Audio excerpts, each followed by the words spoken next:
Three Grots in a Vox is intended for a mature audience. This means there will be crude language and discussions of adult themes, especially if we're talking about Tactical Marines or Gabriel Seth. Viewer discretion is not only advised but encouraged. All opinions are our own and often given for humorous purposes. Any advice is given largely for entertainment purposes and would probably be ignored. But if you do learn something useful, count it as a win. Good evening, Grots. This is part 6 of our Warzone Nephilim coverage of the missions for Strikeforce 2000 point play. This is mission numbered, strangely, 6. I can't figure out why. Or number 23, depending on how you want to refer to it. The Scouring. This is a 5 objective mission, 1 in the middle, none in your DZ, weirdly. Yes. I haven't played the Scouring in a little while. Tell us about it, Tony. You played it yesterday. You literally played it yesterday. Okay. I played the Scouring yesterday, and I won on it as well. Okay. You really know how it works, then, didn't you? Oh yeah, this one I did play yesterday. Okay, yeah, cool. Yeah. So this was This is the quality and professionalism that we bring. Absolutely, bring to every episode. It won't be. Well, I'll tell you all about it because I played it yesterday. How about that? Go on. How do you win, John?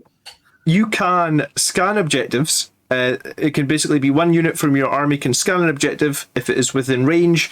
If it is, I don't think it matters if it's OBSEC. The scanning just completes at the end of the command phase. If that unit is still alive, so you would scan it in turn 1, it would complete on your command phase on turn 2. At the end of the battle, every objective you scanned, and you can scan 1 per turn, you can scan all 5, is going to give you 3 victory points.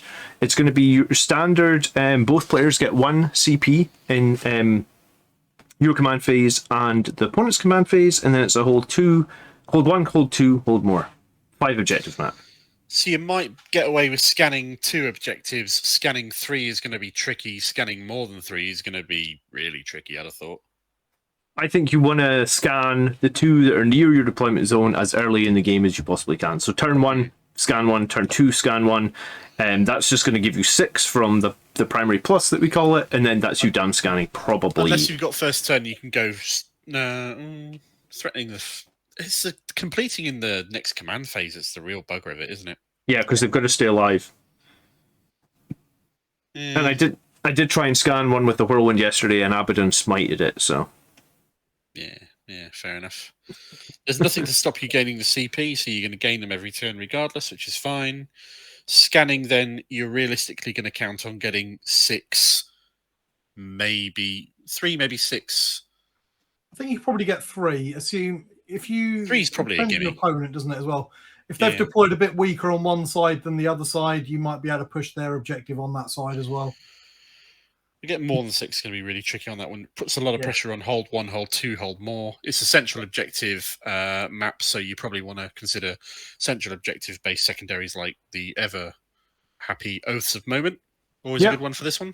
And Centurions, or whacking great big units of Custodian Guard with shields. Something resilient that can sit in the middle and say, come on, man. Yeah. Or, don't come anywhere near me, because I've got a heroically intervening unit in the middle of me. Behind enemy lines / relentless assault is good because there's no reason for your opponent to be in the deployment zone. So if you have a couple of cheap units, deployment zones as well. Agreed. Yeah. And in turn, you could almost fit a Thunderhawk. In turn, I think that also makes it okay for Nachman data because again, there's a lot of space. What are the measurements from a Thunderhawk's wingtip to a Thunderhawk's wingtip? Let's find out. Hang on. I shouldn't have asked that. That was a bad You idea. shouldn't have asked that. But yeah, Thunderhawk and a big So Nachman data, I think, is decent because if you're bringing down those units to deep strike, you've got space. Yeah, a lot exactly. of space. It synergizes well with behind and relentless assault if you want to be taking those, which is cool. You could argue engage on all fronts that's not bad here because if you were doing it in tandem with Nachmans, you could pressure one side of the board and have the other side of the board less pressured, but a unit coming in the corner or something. You could, but it's the same category as behind enemy lines or relentless assault, and I don't think you'd want to pass up one of those instead of engage, unless depending on what your army's built like, of course. It's not going to fit. It's really not going to fit. I'm getting shouted at by my cat as well. Wingtip to wingtip. So it's about 50 centimeters tall. How many inches? Centimeters, inches. No one uses centimeters in Warhammer. What are you on about? Inches. Right. It's half a meter. So 30 centimeters is 50 centimeters is more than 12. 47. So yeah, 0.5 meters by 0.47 meters. So 30 centimeters is 12 inches. So no, it won't. It's going to struggle, isn't it? It might. I'm getting quite shouted at by a cat as well. I think it's 24 inches deep. Yeah, could do. So that's 60 centimeters play. If you put it at a bit of an angle, you might be able to get it in. You could deploy your Thunderhawk in there. Okay, so this map is good for a Thunderhawk. Yep. A Mastodon. You can fit one of them. Yeah. Or a new Spartan tank. Bio Titan. Yeah. Or a Spartan Bio Titan.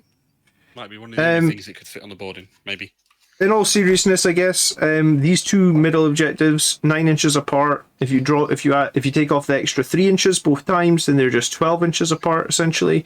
So it can be easy to pressure from one objective to another, terrain dependent. Is that the voice of experience, John? When did you say you played on this map? Yesterday. Oh, okay, right. I almost tabled them as well. The only thing if I'd line of sight on that last night, the only thing that would have been left would have been Abaddon. I would have really liked to table them. But yeah. Okay. So I think it's easy to pressure on one side. I think you should try and probably be strong.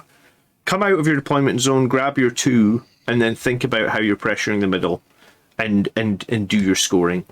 And try and scan the 2 outside your deployment zone as soon as possible. Likewise, don't be too afraid, because I don't think you get any extra benefit from the middle one, do you? No, nothing. So if they have gone, if they are playing sort of like Custodes and they have gone ham and brought a unit of 10 guard with shields or whatever and deployed it on the middle, just ignore it, because that's half of his army. Yeah. And then you can take all the ones around the outside. Yep. Just 3 of the ones around the outside and you're still winning from there. You're still winning, so don't feel that you've got to go for the middle. And likewise, if you're playing against someone who's got clearly going to hold that middle, Deathwinged Knights or something like that, and they're getting that middle and you're not going to be able to take it, don't worry, don't take oaths, go with something else. Absolutely. Because you don't need the middle. Yeah. Okay. Right. Yeah. So and remember, deploy your Thunderhawk. On that bombshell, we'll catch you in the next episode. Wait, that's not a bombshell. You can't have that. Right? That's not a bombshell. I'm not letting you have that. That's just too forced. Too forced. Right, that was serious consumer advice there. All right, everybody. Let's move it on. Next joke, please. I was going to say, and time now for something completely different. What, Mission 7? Carol, next corpse, please.